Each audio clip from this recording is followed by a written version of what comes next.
ભાઈ અને એમના પરિવાર તરફથી જય માતાજી સમૂહ લગ્નમાં પધારે છે. જય માતાજી. અમારા ભાઈ મંત્રી સાહેબ સ્કૂલના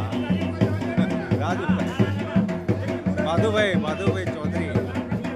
જય માતાજી. અમારા ચૌધરી સમાજના સમૂહ લગ્નનું આયોજન માટે જે સ્વાગતમાં અમારા બધા વડીલો ઊભા રહ્યા છે એ બધા વડીલો સ્વાગત કરવા ઊભા રહ્યા છે. જય માતાજી.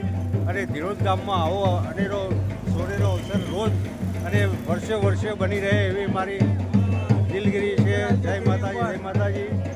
અમારા બધા સ્વાગત કરવા ઊભા છે. જય માતાજી. સમૂહ લગ્નનું સ્વાગત કરવા માટે બધા વડીલો, અમારા ગામના વડીલો, દરેક વડીલો ઊભા છે. જય માતાજી. અને આવો ને આવો પ્રસંગ દર સાલ બની રહે એવી મારી ભગવાન પાસે પ્રાર્થના છે. અમારા ધીરોજ ગામના ભાઈ ચૌધરી સમાજનું સ્વાગત કરે છે બધા. અને અમારા જો પહેલો જ વરઘડિયું આવી ગઈ છે. જય માતાજી. પહેલું વરઘડિયું અને આ સ્વાગત પહેલું પૂરત થઈ ગયું છે. જય માતાજી. હરદેસરનો પહેલી જોર આવી ગઈ છે. જય માતાજી. ચલો આવું પતિ